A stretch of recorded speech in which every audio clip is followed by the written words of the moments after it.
కానీ పిల్లల వల్ల వినలేదు. కాబట్టి జాగ్రత్తగా ప్రార్థన చేసుకున్నాం. ప్రార్థన వాక్యం చదవండి.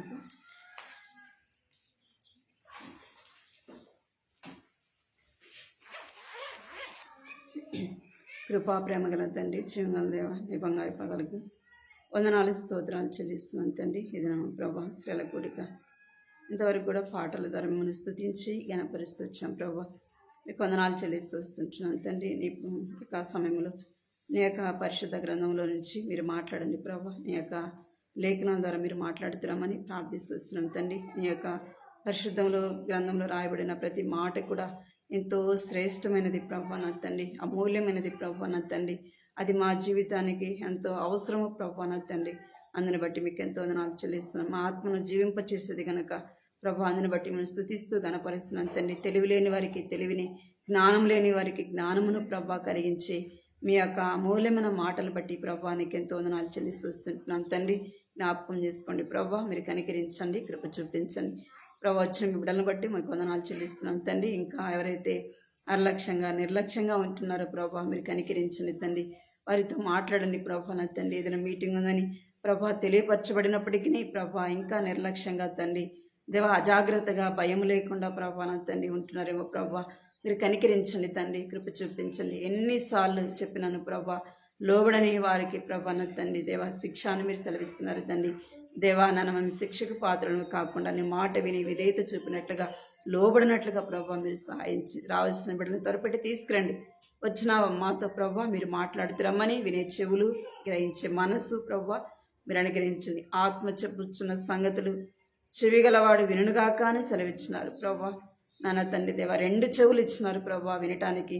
నా తండ్రి దేవా, మాటలు వినటానికి, గ్రహించటానికి ప్రభా, అర్థం చేసుకొని అలాగ జీవించడానికి కూడా సహాయపడుతురమ్మని మీకు ఎంతో వందనాలు చెల్లించుకుంటూ యేసుక్రీస్తు నామములో స్తుతించి ప్రార్థిస్తున్నాం తండ్రి, ఆమేన్.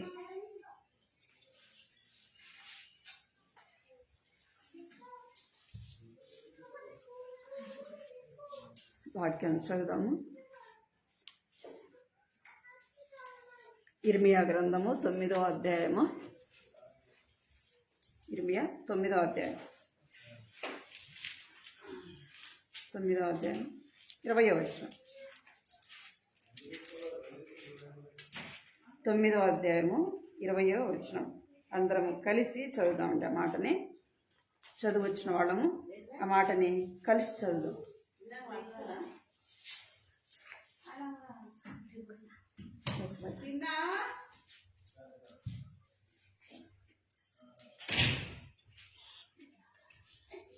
తొమ్మిదవ అధ్యాయము 20వ వచనం. చదువు వచ్చిన వాళ్ళం అందరం కలిసి కూడా ఆ మాటని చదువుదాం. తీయండి అందరూ, అందరం కలిసి. స్త్రీలారా, యెహోవా మాట వినుడి, మీరు చెవియొగ్గి ఆయన నోటి మాటను ఆలకించుడి. ఒక్క మాటని చదువు. ఏం రాయబడిందంటే, ఎవరి గురించి రాయబడిందో అక్కడ స్త్రీలను గురించి రాయబడిన మాట. ఏం చేయాలంట ఆ స్త్రీలు? ఎవరి మాట వినాలంట? మనం వింటున్నామా? ఎవరి మాట వింటాం మనం? లోక మాటలు వింటాం. ఎవరికి ప్రాముఖ్యతనిస్తాము? ఇప్పుడు మందిరం ఉంది అంటే మందిరం టయానికి రెడీ అవుతాం. కానీ అప్పుడే మన దోస్తులు వచ్చి కూర్చున్నారనుకో, ఏం చేస్తాం? ముందు వాళ్ళ మాటలు విని మన ముచ్చటంతా అయిపోయినాక ఎక్కడికి వెళ్తాం? దేవుని ఇంటికి వెళ్తాం. అది అక్కడ రాయబడింది. మనం ఫస్ట్ ఎవరికి ప్రాముఖ్యతనివ్వాలంటే దేవుని మాటకి ఇవ్వాలి. పురుషుల సంగతి పక్కన పెడితే బైబిల్ ఏం రాయబడిందంటే స్త్రీ గురించి చెప్పబడింది. స్త్రీలారా, ఇప్పుడు మనం కూర్చుంది కూడా మనమే కాబట్టి మన గురించే మనం చెప్పుకున్నాం. స్త్రీలారా, యెహోవా మాట వినుడి. మాట ఏం చేయాలంటే వినాలి. మనం అనేక సార్లు విన్నట్టే ఉంటాం. ఏం చేస్తాం? విన్నట్టే ఉంటాం. అందుకే వాక్యంలో కూడా రాయబడింది, నా ప్రజలైనట్టుగా ఉంటారు, వస్తారు, కూర్చుంటారు, వింటారు, వెళ్ళిపోతారు. ఎవరి ప్రజలముగా అంటే మనము దేవుని పిల్లలంగానే వస్తాం, కూర్చుంటాం, వింటాం, అక్కడే వదిలిపెట్టి వెళ్ళిపోతాం. బయటకు వస్తే మన బాట మనదే. అందుకే ఇందాక మనం ఒక పాట పాడాం, రెండో పాట ఏముంది అక్కడ, పాత వాటినన్నింటినీ ఏం చేయాలంట, విడిచిపెట్టాల. పాత జీవితాన్ని, పాత మాటలు, పాత పద్ధతిని, పాత ప్రవర్తనని అన్నీ మార్చుకోవాలి. కొత్త సంవత్సరం అవగానే ఏం చేసుకుంటాం, కొత్త బట్టలు వేసుకుంటాం. ఏం పాత వేసుకోవచ్చు కదా, లేకపోయినా సరే, అప్పైనా చేసేసరి ఏం చేస్తాం, కొత్త సంవత్సరం కదా, కొత్త పండగ కదా, న్యూ ఇయర్ కదా, ఏం చేయాలి, కొత్తగా వేసుకోవాలి. అప్పు చేసైనా సరే ఏం చేయాలి, కొత్తగా వేసుకోవాలి. మరి ఏం పాత వేసుకుంటే, ఎందుకంటే ఆ పాత కొత్త సంవత్సరం పాతది వేసుకుంటే ఆ సంవత్సరం అంతా కూడా అట్టే ఉంటుందేమో. నేను ఒకప్పుడు దేవుణ్ణి ఎరగక మునుపు అట్లానే అనుకునేదాన్ని. కొత్త సంవత్సరం వస్తే కొత్త బట్టలు ఖచ్చితంగా వేసుకోవాలా, ఏదో ఒకటి వేసుకోవచ్చు కదా అంటే కాదు. ఈ సంవత్సరం ఒకవేళ ఎవరి దగ్గరైనా ఒక 10 రూపాయలు అప్పు తీసుకున్నా, ఏది జనవరి 1 రోజు ఏదైనా పాత వేసుకున్న సంవత్సరం అంతా అట్టే ఉంటుందంట అనేవాడు. అందుకని నేనేం చేసేదంటే కొత్త సంవత్సరం ఖచ్చితంగా బట్టలు తీసుకోవాల్సిందే, వేసుకోవాల్సిందే. ఎందుకు చెప్తున్నానంటే కొత్త సంవత్సరము పాత సంవత్సరం గడిచిపోయింది. పాత సంవత్సరంలో మనం ఎటుంటా వచ్చినామంటే మన ఇష్టానుసారంగా నడుచుకున్నాం కదా, మన ఇష్టానుసారంగా ప్రవర్తించినాం. మన మాటలు మారలేదు, మన జీవితం మారలేదు, మన యొక్క పద్ధతి కూడా మారలేదు. కనుక ఈ సంవత్సరం ఏం చేయాలంట, నూతన సంవత్సరము దేవుడు దయాకిరీటంగా ఇచ్చాడు. దేవుడు ఇంకా మనల్ని ప్రేమిస్తున్నాడు. ఏం చేస్తున్నాడంట, ప్రేమిస్తున్నాడు. అందుకే ఒక మాట రాయబడింది, ఈ సంవత్సరం కూడా ఉండనిమ్ము అనింది. ఏం చేయాలంట, ఈ సంవత్సరం కూడా ఉండనిమ్ము. అది కాదు ఇప్పుడు, కానీ నేను మీకు ఆ మాట చెప్తున్నాను. ఈ సంవత్సరం కూడా ఉన్నాము అంటే ఏదో మన మంచితనము, మన గొప్పతనము నీకు కాదు. అర్థమైందా మీకు? మన మంచితనం కాదు, మన గొప్పతనము, ఏదో మన ఆరోగ్యము కాదు.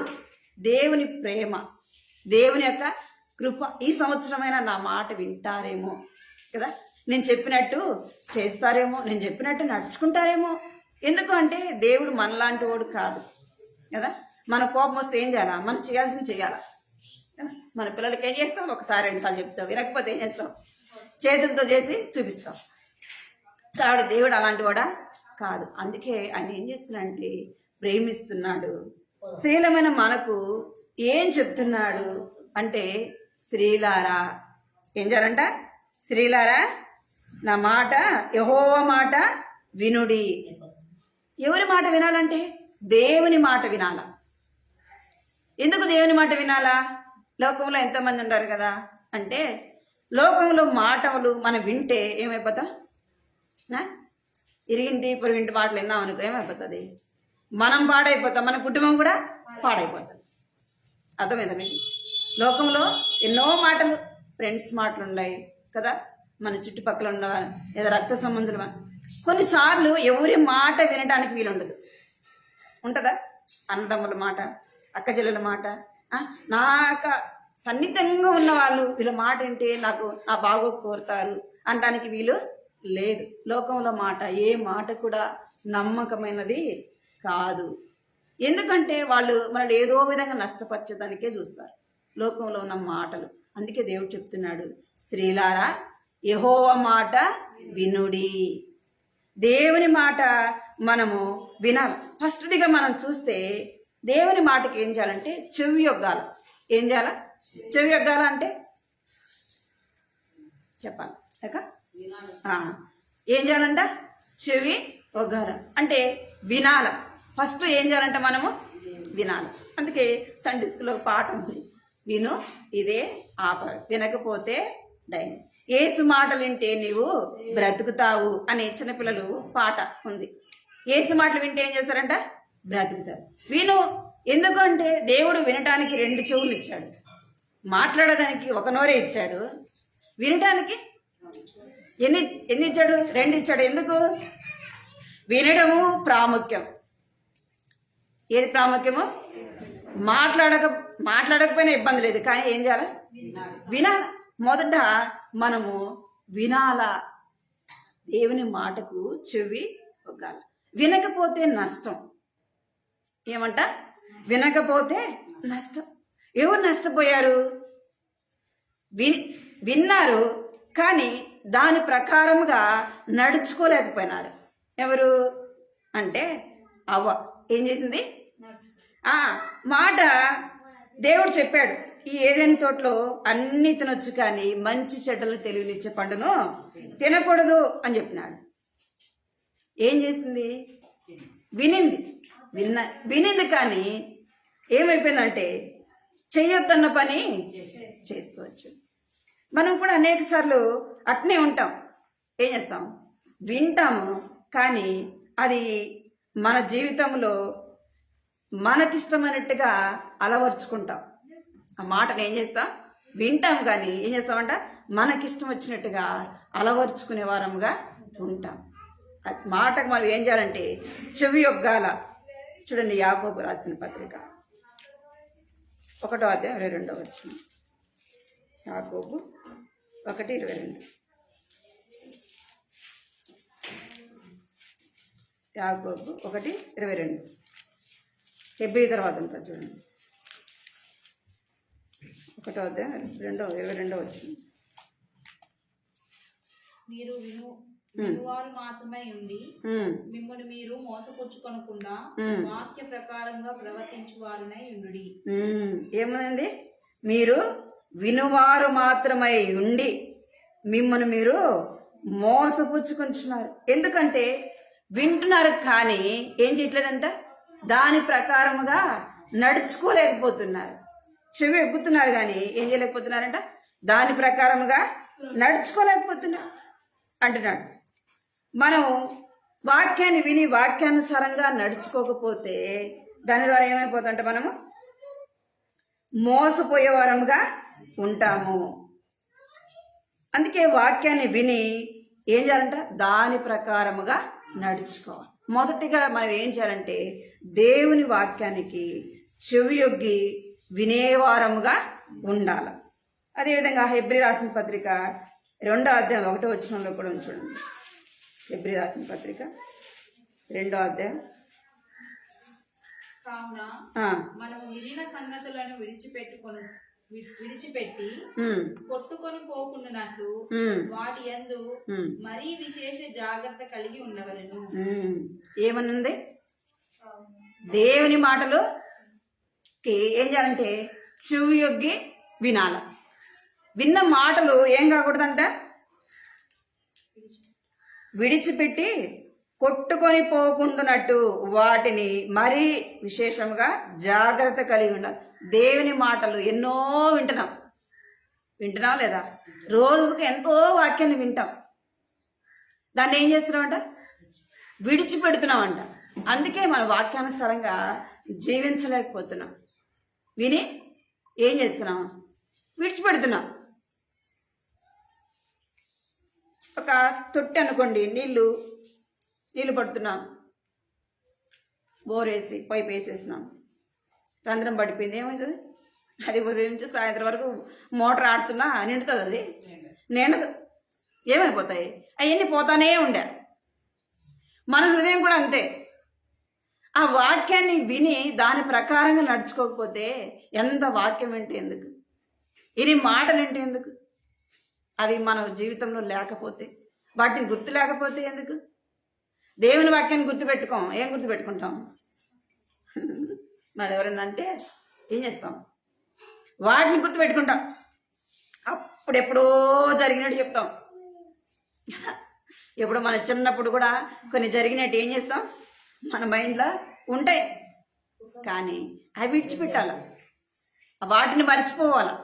ఏది గుర్తుపెట్టుకోవాలంట? దేవుని మాటలు గుర్తుపెట్టుకోవాలి. ఎందుకంటే నిన్ను బ్రతికించేది దేవుని వాక్యము. ఎందుకంటే దేవుని వాక్యం నన్ను బ్రతికిస్తుంది. దేవుని వాక్యం నన్ను ఏం చేస్తుందంటే భద్రపరుస్తుంది. దేవుని వాక్యం ఏం చేస్తుందంటే నన్ను కాపాడుతుంది. ఏం చేస్తుందంట? దేవుని వాక్యం మనల్ని భద్రపరుస్తుంది. దేవుని వాక్యం మనల్ని కాపాడేది గాను. ఆ విధంగా ఉన్న వాక్యాన్ని మనం ఏం చేయాలంటే ఏది మనకు క్షేమకరమైనదో అది మనం గుర్తుపెట్టుకోవాలి. ఈ లోక సంబంధమైనవన్నీ ఎప్పుడెప్పుడో జరిగినవన్నీ లోపల పెట్టుకుంటే దేవుని వాక్యం ఏడుంటుంది? ఇంకా దాంతోనే నింపబడా. కదా. లోక సంబంధమైన వాటిని హృదయంలో నింపుకుంటే దేవుని వాక్యానికి ఎక్కడ చోటు? ఇంకా అవి ఇంకెక్కడ ఉంటాయి దేవుని వాక్యము అంటే? దేవుని వాక్యానికి చోటు ఉండదు. అవే మన మైండ్లో ఉంటాయి. అందుకే ఏం చేయాలంటే దేవుని వాక్యాన్ని విని ఏం చేయాలంట? ఆ సంగతులన్నీ విడిచిపెట్టకూడదు. దేవుడు ఏమేం చేశాడు? నేను ఆ జీవితంలో, నిజ జీవితంలో, మన జీవితంలో చేసిన కొన్ని కార్యాలండి, వాటిని ఏం చేస్తాం మనం? అప్పుడే ఆ కొంచెంసేపే అది జరిగినప్పుడే ఏం చేస్తామంటే ఇంత గొప్ప దేవుడు లేడు నా జీవితంలో, అన్ని చేసినాడు, అది చేసినాడు, ఇది చేసినాడు అంటే కొన్ని రోజులు చదవగానే ఏమైపోతాం? మర్చిపోతాం. ఇంకా దేవుడు ఎక్కడ ఉన్నాడు? దేవుడు ఉంటే నేను ఎందుకు ఇట్లా ఉంటా కదా, నా పరిస్థితులు ఎందుకు ఉంటాయి అంటే దేవుడు చేసినవన్నీ మర్చిపోయినా, వాటిని ఏం చేసినా విడిచిపెట్టినావు. అందుకే చెప్తున్నాడు జాగ్రత్త. ఏం చేయాలంట? జాగ్రత్తగా ఉండమంటున్నాడు. జాగ్రత్త కలిగి ఉండు. దేవుని వాక్యాన్ని నువ్వు వింటున్నావు కానీ ఏం చేయలేకపోతున్నా? విడిచిపెట్టేదానిగా ఉంటున్నావు. స్త్రీలారా యెహోవా మాట ఆలకించుడి. దేవుని మాటను మనము ఆలకించాల, చెవి యొగ్గాల. వినటం మాత్రమే కాదంటే మనం వాటిని మన జీవితంలో అనుసరించే వారముగా ఉండాల. అవ్వ వినింది కానీ తన జీవితంలో ఏం చేయలేకపోయింది, ఆ విధంగా నడుచుకోలేకపోయింది. దేవుని మాటను ఏం చేసిందంటే మర్చిపోయింది. ఏమైపోయింది? దేవుని మాట మర్చిపోయింది, దేవుని మాట నిర్లక్ష్య పెట్టింది. దేవుడు తనకు ఆజ్ఞ ఇచ్చిన ఆజ్ఞను తను ఏం చేయలేకపోయిందంటే అనుసరించలేకపోతూ వచ్చింది. అపోస్తుల కార్యము 7వ అధ్యాయం 57వ వచనం చదవండి. అపోస్తుల కార్యము 7వ అధ్యాయం 57వ వచనం. అప్పుడు వారు పెద్దలు కేక వేసి చెవులు మూసుకుని ఏకముగా అతని మీద పడి పట్టణపు వెలుపలికి అతనిని వెళ్ళగొట్టి రాళ్ళు రువ్వి చంపిరి. సాక్షులు సౌలు అను ఒక యవనుని 57వ వచనం. 7:57. అదే అప్పుడు వారు పెద్ద కేకలు వేసి చెవులు మూసుకొని. ఇక్కడ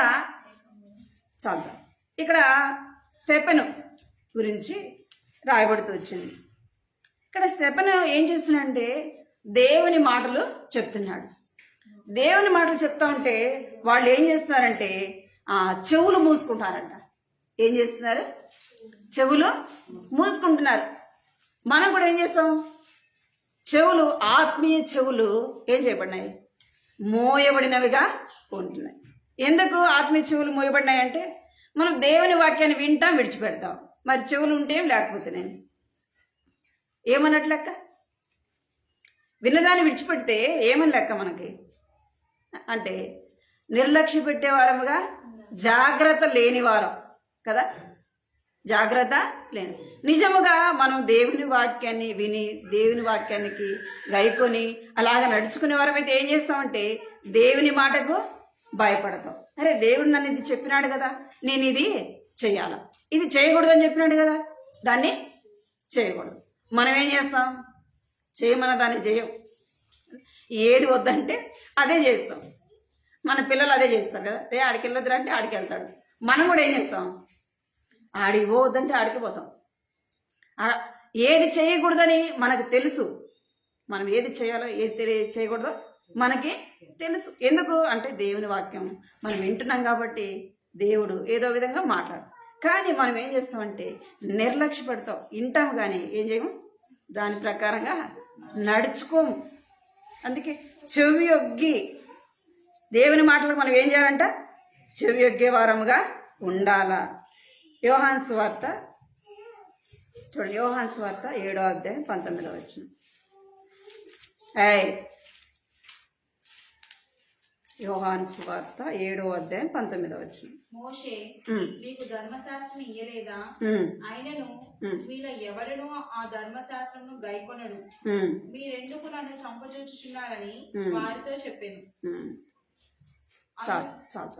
ఇప్పుడు ఏమంట? మోషే మీకు ధర్మశాస్త్రము ఇయ్యలేదా? ఆయనను మీలో ఎవడును ఆ ధర్మశాస్త్రమును గైకొనడు. ఇక్కడ అప్పటి కాలంలో ఏముండేది? ధర్మశాస్త్రము ఉండేది. యేసు ప్రభు రాకమునుపు ఏముండేది?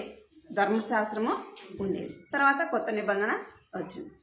ఇక్కడ ధర్మశాస్త్రం ఉన్నప్పటికీ వాళ్ళు ఏం చేస్తున్నారంట, ధర్మశాస్త్రానుసారంగా నడుచుకుంటున్నారు.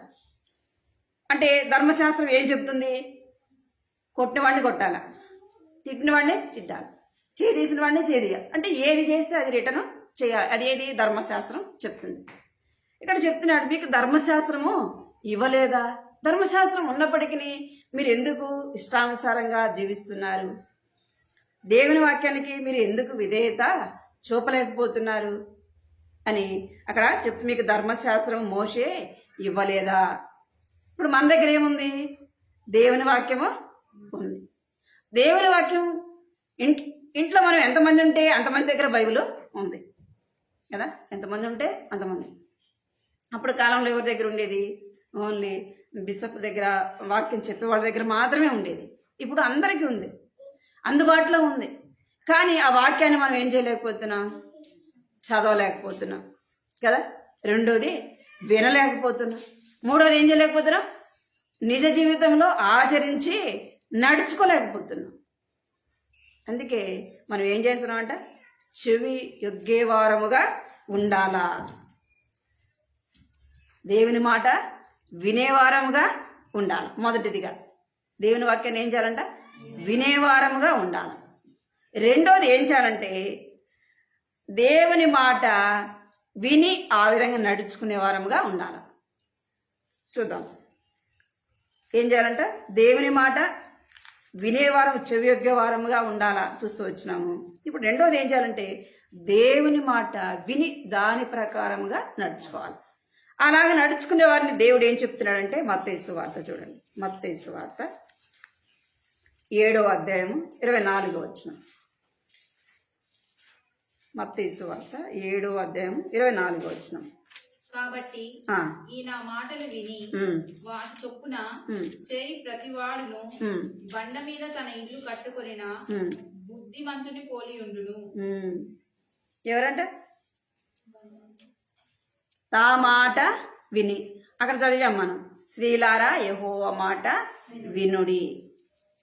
స్త్రీలమైన మనము ఎవరి మాట వినాలంట? దేవుని మాట వినాలి. మనం దేవుని మాట వింటే మనం ఎలాగుంటామంట అంటే, ఈ నా మాటలు విని వాటి చొప్పున చేయు ప్రతివాడు బండ మీద తన ఇల్లును కట్టుకొనును. దేవుని మాట విన్నవాడు ఏం చేస్తాడంట? బండ మీద తన ఇంటిని కట్టుకున్నవాడుగా ఉంటాడు. దేవుని మాట విననివాడు ఎలా ఉంటాడంటే బుద్ధిహీనుడుగా ఉంటాడు. కొంతమంది ఏం చేస్తారు? ఎవరు చెప్పింది వినరు. పెద్దోళ్ళు ఏదైనా చెప్తే వినరు. ఏం చేస్తారంటే, మాకు అన్నీ తెలుసులే అనుకుంటారు. మాకు అన్నీ తెలుసులే అనుకుంటారు. ఎప్పుడు తెలుస్తుంది అంటే, వారు ఏదైనా నష్టపోయినప్పుడు తెలుస్తుంది. అరే, పెద్దవాళ్ళ మాట వింటే బాగుండు కదా. ఎప్పుడు నష్టపోయినాక, అరే నా తల్లి మాట, నా తండ్రి మాట, లేదా పెద్దల మాట నేను వింటే బాగుండేది కదా, ఇంత నష్టం నేను పొందేవని కాదు కదా అని అప్పుడు బాధపడు. ఇప్పుడు ప్రయోజనం ఏముంది? ప్రయోజనం ఏముంది అంటే, దాని ద్వారా ప్రయోజనము లేదు. దుఃఖపడాల్సిందే, బాధపడాల్సిందే. ఎందుకు? మాట వినందుకు. ఇక్కడ ఏం రాయబడిందంటే, దేవుని మాటలు వింటే మనం ఎలా ఉంటామంట? బుద్ధిమంతులను పోలి ఉంటాం. ఎలాంటి వారం ఉంటామంట? బుద్ధిమంతుని పోలి. బుద్ధిమంతుడు ఏం చేస్తాడు అంటే, ప్రతిదీ కూడా వివేచిస్తాడు. నేను ఇది చేస్తే నష్టం వస్తుందా, లాభం వస్తుందా, నేను అది చేస్తే నేను ఈ మాట మాట్లాడొచ్చా, మాట్లాడకూడదు, నేను ఇక్కడ కూర్చోవచ్చా, కూర్చోకూడదా, నేను వీరి దగ్గరికి వెళ్ళొచ్చా, వెళ్ళకూడదా. ఎవరు జ్ఞానం ఇస్తారు అంటే దేవుడు ఇస్తాడు. ఎవరిస్తారంట? దేవుడు. అలాంటి వారు ఎవరు అంటే, బండ మీద ఇంటిని కట్టుకున్నవారు. బండ మీద ఇల్లు కట్టుకుంటే వాన వచ్చినా, వరద వచ్చినా, గాలి వచ్చినా ఏమన్నా నష్టం కలుగుతుందా? ఏ నష్టము కలగదు. మనం ఎందుకు నష్టపోతున్నామంటే, దేవుని మాట వినకనే. ఏమంట? దేవుని మాట వినకనే నష్టపోతాం. ఎందుకంటే మూర్ఖపు స్వభావాన్ని బట్టి మాట వినటానికి ఇష్టపడం. మాట వినటానికి ఇష్టపడం. ఏంది నాకేం చెప్పేది, వాళ్ళ మాట నేనేం తినేది కదా. అలాంటి స్వభావం నీలో నాలో ఉంటే మనము ఎవరి మాట వినము? దేవుని మాట కూడా వినము. అలాంటి స్వభావం మనలో ఉంటే దేవుని మాట కూడా మనము వినము. దేవుని బిడ్డలైన వారు ప్రార్థన చేసుకొని వచ్చి ఎంతో దేవుని సన్నిధిలో కనిపెట్టి వారు చెప్తారు మనకు మాటలు. ఊరికే చెప్తారా? ఒక అరగంట సేపు దేవుని వాక్యం చెప్పాలంటే కనీసం వాళ్ళు ఏం చేయాలి? గంట 2 గంటలైనా సరే ఏం చేయాలా? దేవుని సన్నిధిలో కనిపెట్టుకోవాలి. ప్రభా ఏం చెప్పాలా వాళ్ళకి అని వాళ్ళు ఏం చేస్తారంటే ప్రార్థన చేసుకొని ప్రార్థన పూర్వకంగా మన ముందు వారు నిలబడి చెప్తారు. మనం అందుకే ఏం చేయాలంటే దేవుని మాట వినడానికి మనకు మనసు కలిగి ఉండాలి. దేవుని మాట వినాలా. రెండోది ఏం చేయాలంట? దాని ప్రకారం చేయాల. విని విడిచిపెడితే ప్రయోజనం ఉండదు.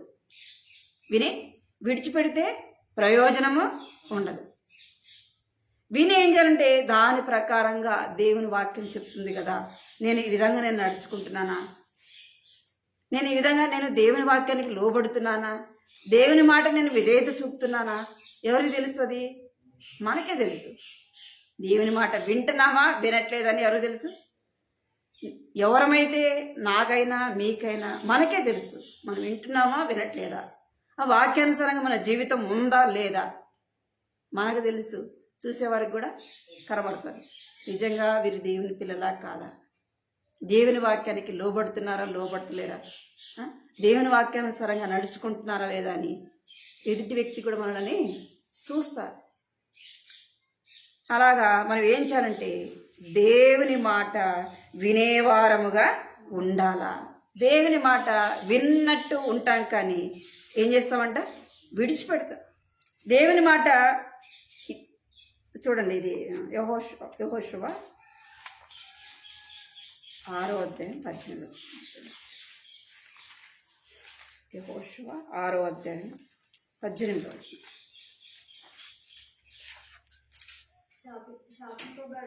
శాపింపబడిన దానిలో కొంచెమైనను మీరు తీసుకొని ఎడల మీరు శాపగ్రస్తులై ఇశ్రాయేలుల పాలెమునకు శాపము తెప్పించి దానికి బాధ కలుగజేయుదురు కనుక శపింపబడిన దానిని మీరు ముట్టకూడదు.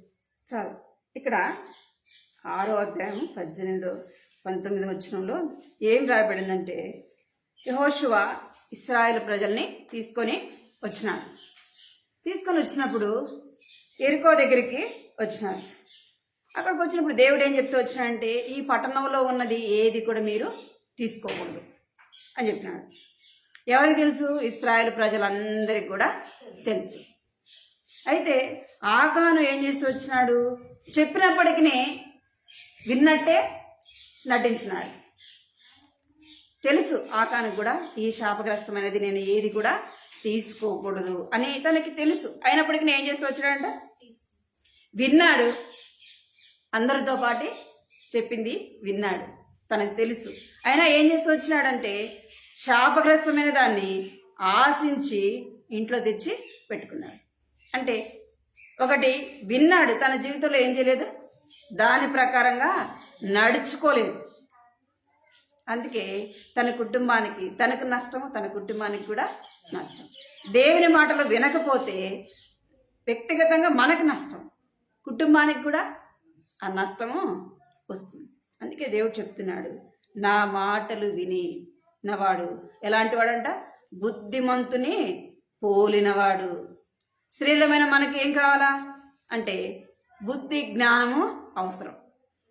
ఏం అవసరము? బుద్ధి జ్ఞానం మనకు ఎంతైనా అవసరం.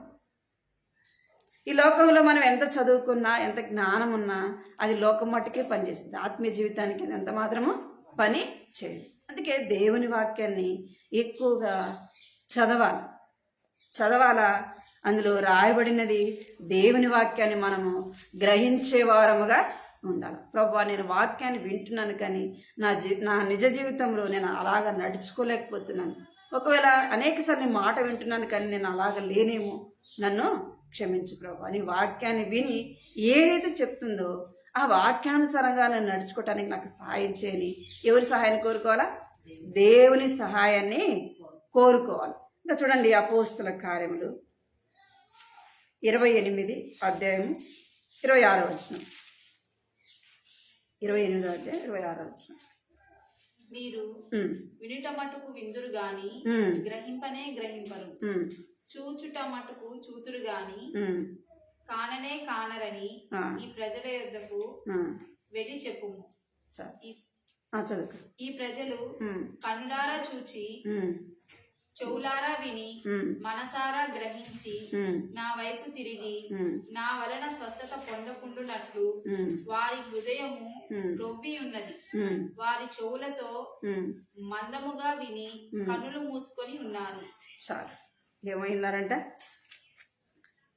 వినుట మటుకు విందురు, ఏం చేయలేకపోతారంట? చూచుట మటుకు చూతురు. ఏం చేస్తున్నారంటే వింటున్నారు, చూస్తున్నారు, ఏం చేయలేకపోతున్నారంట? గ్రహించలేక పోవచ్చు. కింద రాయబడింది, వారి హృదయము ఏమైనదిరా? క్రొవ్వి ఉన్నది, వారి చెవులు మందముగా ఉన్నవి. మన చెవులు ఎట్లా ఉన్నాయంట? మందముగా. అంటే దేవుని మాట వింటాం, వాటిని నిర్లక్ష్య పెడతాం.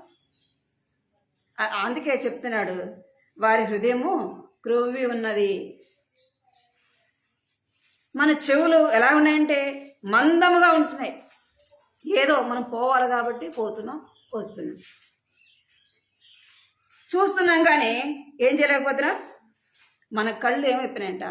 మూసుకుని పోయాయంట. ఏ కళ్ళు అవి? ఆత్మీయంగా కళ్ళు, ఆత్మీయంగా చెవులు మందం అయిపోయినాయి కదా. విని విని విని ఏమైపోయినాయి? మందం అయిపోయినాయి. నిజ జీవితంలో అవి ఆచరించకపోతే ఏమైనట్టు? అవి మందగిల్లిపోయినట్టు. మనం దేవుని వాక్యాన్ని చూస్తూ, దేవుని యొక్క ఆశ్చర్యకార్యములను చూస్తూ కూడా మళ్ళీ మన కళ్ళు ఏం చెప్తున్నాయంట? మూసుకుని పోతున్నాయంట. దేవుడు చెప్తాడు ఒకసారి 2 సార్లు, ఏం చేస్తాడు? మన హృదయాన్ని కఠినపరుస్తాడు. ఇంకా ఇనర్లే ఏం చేస్తాడు? కఠిన పరిస్థితి. అందుకే సౌలు జీవితంలో ఏమైపోయింది? దేవుని ఆత్మ పోయి దురాత్మ వచ్చింది. ఎందుకు అంటే దేవుని మాటకు తను ఏం చేయలేకపోయినాడు? విన్నాడు కానీ తన నిజ జీవితంలో ఆచరించలేకపోయినాడు. దేవుడు చెప్పింది చేయలే. నా జీవితంలో కూడా మనం అలాగే ఉంటే మనం కూడా ఏమవుతాం? నష్టపోయే వారముగా ఉంటాం. మొదట ఏం చేయాలంటే మనము వినాలి, చెవి యొగ్గి దేవుని మాట వినాలి. రెండోది విని తను గ్రహించి దాని ప్రకారముగా నడుచుకోవాలి. వినుట వలన ఏమొస్తుంది? విశ్వాసము వస్తుంది. వినుట వలన ఏమొస్తుంది అంటే జ్ఞానం వస్తుంది కదా. వినుట వలన, దేవుని వాక్యం వినుట వలన విశ్వాసం వస్తుంది. దేవుని వాక్యం వినటం వల్ల ఏమొస్తుందంటే జ్ఞానం వస్తుంది. దేవుని వాక్యాన్ని మనం ప్రతిదినము చదువుతూ ఉంటే ఏమైపోతూ ఉంటే మనం ఆత్మీయంగా ఎదుగుతాం. చెట్టుకు నీళ్లు పోస్తూ ఉంటే చెట్టు ఎలాగా అది ఎదుగుతుందో, ఎలాగ పచ్చగా ఉంటుందో, మన జీవితంలో కూడా దేవుని వాక్యాన్ని చదువుతూ ఉంటే ఏముంటామంటే మనం పచ్చగా ఎదుగుతాం. చెట్టుకు నీళ్లు బలం, ఆత్మకు వాక్యము బలం. మనం ఎందుకు బలహీనంగా ఉన్నామంటే వాక్యం లేదు, వాక్యం చదవం, ప్రార్థన చేయం. అందుకే ఏమైపోతుంటామంట? దినదినము బలహీనంగా అయిపోతాం. దేవుని వాక్యాన్ని నిన్న కూడా మనం విన్నాం కదా, అక్కడ సిస్టర్స్ మీటింగ్ లాంటి ఏం చెప్పింది? ఎంత సమయమైనా, ఎంత పని ఉన్నా ఏం చేయాలంట? మొదట మోకరించి ప్రార్థన చేయాలి. ఎంత పని ఉన్నా మొదట ఏం చేయాలంట? 10 వచనాలైనా దేవుని వాక్యాన్ని చదవాలి. చదువుతున్నామా? ఈ యొక్క గత సంవత్సరం చదవలేదు, ఈ సంవత్సరం అయినా చదువుతున్నారా? ఈ సంవత్సరమైనా లేవంగానే ప్రార్థన చేస్తున్నారా? సునీతక్క చదివిన బైబిల్ ఈరోజు, దేవక్క చదివిన బైబిల్ చదువు రాదు నీకు? చదువుతావు కదా దేవుని వాక్యాన్ని. సీఎను నువ్వు చదివినావా? ఏం చెప్పాలి మీకు? దయచేసి మీరు గ్రహించండి, మన పనులు రోజు ఉంటాయి. కదా, రోజు ఉంటాయి. రాత్రి మనం పడుకోకుండా చేసిన నైట్ అంతా కూడా చేయొచ్చు, పగలంతా చేయొచ్చు, నైట్ కూడా పడుకోకుండా కూడా చేయొచ్చు. అవి తరగవు. అవి రోజు చేయాల్సినవే చేయాలి. మన బాధ్యత, కుటుంబ బాధ్యత, ఒక తల్లిగా కదా, ఒక భార్యగా మనకు బాధ్యత. అది కుటుంబ బాధ్యత. మనం అది దేవుడు ఇచ్చాడు మనకు ఆ బాధ్యతను. ఆ బాధ్యతను మనం ఏం చేయాలి? నిర్వర్తించాలి. కానీ దానికంటే ప్రాముఖ్యమైనది దేవుని సన్నిధి కూడా మనకు అవసరం. మన పనులు మన కుటుంబానికి ఎట్లా అవసరమో, మన ప్రార్థన, మనం దేవుని సన్నిధి కలిగి ఉండుట మన కుటుంబానికి దానికంటే ప్రాముఖ్యమైనది. రోజంతా మన కుటుంబము క్షేమంగా, భద్రంగా, మన పిల్లలు కావచ్చు, మన భర్త కావచ్చు, మన కుటుంబంలో వాళ్ళు క్షేమంగా తిరిగి ఇంటికి రావాలంటే ఏం కావాలి? ప్రార్థన అనేది ఇక్కడ చూడాలి. ప్రార్థన అనేది అవసరం. ప్రార్థన అనేది అవసరం. నీ ప్రార్థనే నీ కుటుంబానికి ఏమై ఉంటుందంట? ప్రాకారముగా, కంచగా ఉంటుంది. దుష్టుడు సాతాను ఏం చేస్తాడు? కనిపెట్టుకొని ఉంటాడు. ఎప్పుడు దొరుకుతారా పట్టుకుందామా అని. ఎవరి మీద ఉంటాడు అంటే, ఎవరైతే దేవుని పిల్లలుగా ఉంటారో వారినే కనిపెట్టుకుంటాడు. ఎందుకు? మన విశ్వాసంలో నుంచి మనల్ని లాగివేయటానికి. అందుకే ఏం చేయాలి? మన బిడ్డలు స్కూల్కి వెళ్ళి క్షేమంగా ఇంటికి రావాలంటే మనకు సమయం దొరికినప్పుడు ఏం చేయాలా? ప్రార్థన చేయాలి.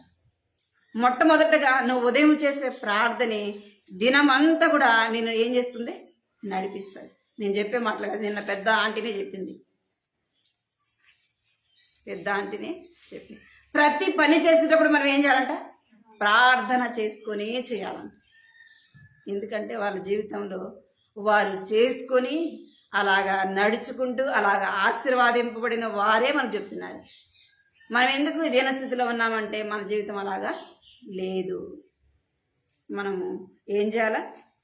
అందుకే స్త్రీలారా యెహోవా మాట వినుడి. ఇంకా రాయబడింది, మీరు మీ పిల్లలకి ఏం చేయాలంట? ప్రార్థన చేసేది నేర్పించుడి. రోదన చేసేది ఏం చేయాలంట? మన పిల్లలకి నేర్పించాలి. మనం ప్రార్థన చేస్తుంటే మన పిల్లలు ఏం చేస్తారు? మన పక్కన వచ్చి కూర్చుంటారు. మనం ప్రార్థన చేయకపోతే వాళ్ళు అటు కూర్చుంటారు? కూర్చోరు. ఏం చేయాలి? చిన్నప్పుడే పిల్లలకి మనం ప్రార్థన దగ్గర కూర్చుని వాళ్ళు కూడా కూర్చునే విధంగా నేర్పించాలి. మనం ఫస్ట్ ఏం చేయాలంట? చెవి ఒగ్గేవారముగా ఉండాలి. దేవుని మాట శ్రద్ధగా వినాలి. రెండోది ఏం చేయాలంటే, విన్నది దేవుని వాక్యానుసారంగా మన జీవితంలో నడుచుకోవాలి. ఒకవేళ మనం మందిరానికి పోవచ్చు, రావచ్చు, ఎంతో వాక్యం వినొచ్చు, ఎంతో వాక్యం చదువుకోవచ్చు, కానీ వాక్యానుసారంగా నడుచుకోకపోతే, అందుకే చెప్తున్నాడు జాగ్రత్త. నువ్వు వింటున్నావేమో, విడిచిపెడుతున్నావేమో, నువ్వు జాగ్రత్త పడు. దేవుని వాక్యము ఎప్పుడు మన దగ్గర ఉంటుందో ఉండదో కూడా తెలియదు. దేవుని వాక్యం ఏం చేయబడుతుంది మన దగ్గర ఎప్పుడు ఉంటుంది కూడా. కొన్ని చోట్ల ఏం చేయకూడదు? ప్రార్థన చేసుకోవటానికి సమయం కాదు, చేసుకోనీరు. ఏం చేయనీరు? ప్రార్థన చేసుకొని బైబిల్ పట్టుకొని మళ్ళాగా స్వేచ్ఛగా మన మందిరానికి వెళ్ళి కూర్చుంటున్నాం, వింటున్నాం, చేస్తున్నాం. అట్లా ఉండదు. ఈ క్రిస్మస్ అప్పుడే మనం ఈసారి క్రిస్మస్ అప్పుడే ఎన్నో చోట్ల మందిరాల దగ్గర ఏం చేశారంట? దాడి చేశారంట. ప్రార్థన చేసుకోకుండా, వాళ్ళని వాక్యం చదువుకోనియకుండా. చూస్తున్నాం కదా మన ఫోన్లో ఎన్ని చోట్ల లేదు. సేవకులైన వారిని కొట్టడం, విశ్వాసులైన వారిని కొట్టడం, ప్రార్థన చేసుకోకుండా చేయడం. ఎవరు చేసే పని అది? సాతాను చేసే పని. అంటే మన పరిస్థితులు ఎప్పుడు ఎట్లుంటాయి మనకేం తెలుసు? అందుకే సమయం ఉన్నప్పుడే దేవుని వాక్యాన్ని చదువుకొని కొన్ని మాటలైనా మన హృదయంలో గుర్తుండాలి. కొన్ని మాటలైనా దేవుని వాక్యం కొంత మట్టుకైనా మన హృదయంలో గుర్తుండాలి. అర్థమైందా? కొన్ని మాటలైనా మన హృదయంలో గుర్తుండాలి. అందుకే మనం యోసేపుని గుర్తు చేసుకుంటే, అప్పటి కాలంలో ఏముండేది? దేవుని వాక్యము ఉండేది కాదు, ధర్మశాస్త్రము ఉంటూ వచ్చింది. దాన్నే యోసేపు ఏం చేస్తున్నాడు? తన హృదయంలో భద్రపరుచుకున్నాడు. అందుకే పాపం తన దగ్గరికి వచ్చినప్పటికీ ఏమైపోతున్నాడు? ఇంత పాపం నేను చేసి దేవునికి విరోధముగా ఎలాగ నడుచుకుంటాను ఏమైపోయాడంట? పాపం నుంచి దూరంగా పారిపోయాడు. మనము కూడా దేవుని వాక్యము మన హృదయంలో లేకపోతే సాతాను ఏం చేస్తాడు? మనల్ని మోసగిస్తాడు. వాక్యం చదువుకోవడానికి ఒకవేళ ముందున్న దినాలు ఎట్లా రావచ్చు, వాక్యమే చదవకూడదు కదా, ప్రార్థనే చేయకూడదు. దానియేలు కాలంలో వచ్చింది కదా, నెల రోజులు ఏం చేయకూడదు, ఏ దేవునికి కూడా మొరకూడదు, ఎక్కడికి ఏం చేయకూడదు, ప్రార్థన చేయకూడదు. దానియేలుకు ధైర్యం ఉంది, అందుకే ఏం చేసినాడు, ఏమన్నా కానీ అని ప్రార్థన చేసినాడు. మనకంత ధైర్యం లేదు కదా. మీరు ఈరోజు చర్చికి పోయినారంటే మిమ్మల్ని ఏదో ఒకటి చేస్తామంటే ఏం చేస్తాం, పో అన్నా కదా. అలాంటి పరిస్థితులు మనకు వస్తాయి. అందుకే ఏం చేయాలి, మనం అంత బలంగా ఉండాలంటే వాక్యాన్ని ఖచ్చితంగా చదవాలి, ప్రార్థన తప్పనిసరిగా చేయాలి. ఇవి వింటున్నాం కానీ మన జీవితంలో ఏం చేయట్లే వాటిని. అందుకే వింటున్నాం కానీ ఏం చేయలేకపోతున్నాం, ఆచరించి నడుచుకోలేకపోతున్నాం. కాబట్టి ఈ 2 మాటలు గుర్తుపెట్టుకుని, ప్రభు అనేకసార్లు నేను వింటున్నాను కానీ వాక్యానుసారంగా నడుచుకోలేదు. కొత్త సంవత్సరంలో నేను వాక్యాన్ని ప్రతిరోజు చదువుతాను ప్రభా అని ప్రార్థన చేసింది. చదవాలా, ఏం చేయాలా, మన జీవితంలో వాటిని ఆచరించాలి, వాటి ప్రకారంగా నడుచుకోవాలి. అలాగే ఒక మాట, జకరియా గ్రంథం అది లూకాసు వార్త 1వ అధ్యాయం 6వ వచనం, ఆ మాట చదువుకొని ప్రారంభిస్తాం. లూకాసు వార్త 1వ అధ్యాయం 6వ వచనం. వీరిద్దరూ ప్రభు యొక్క సకలమైన ఆజ్ఞల చొప్పునను న్యాయ విధుల చొప్పునను నిరపరాధులుగా నడుచుకుంటూ దేవుని దృష్టికి నీతిమంతులై ఉండిరి. చాలు, ఏం చేస్తూ వచ్చారంట, వారిద్దరూ ప్రభు యొక్క సకలమైన ఆజ్ఞల చొప్పున న్యాయ విధుల చొప్పున నిరపరాధులుగా ఏం చేస్తూ వచ్చినారు, నడుచుకున్నారు. దేవుని దృష్టికి ఎలా కనపడుతూ వచ్చారంట, నీతిమంతులుగా కనపడుతూ వచ్చారు. మనం కూడా ఏం చేయాలంట, ఇలాగనే ఎలిజబెత్ జకరియా ఎలాగైతే నడుచుకుంటూ వచ్చినారో నేను ఆ జీవితంలో మనం ఏం చేయాలి, నడుచుకోవాలి. సకలమైన ఆజ్ఞలు అంటే దేవుని యొక్క వాక్యానుసారంగా మనము నడుచుకునే వారంగా ఉండాలి. ప్రార్థన చేసుకుందాం, మోకరించండి.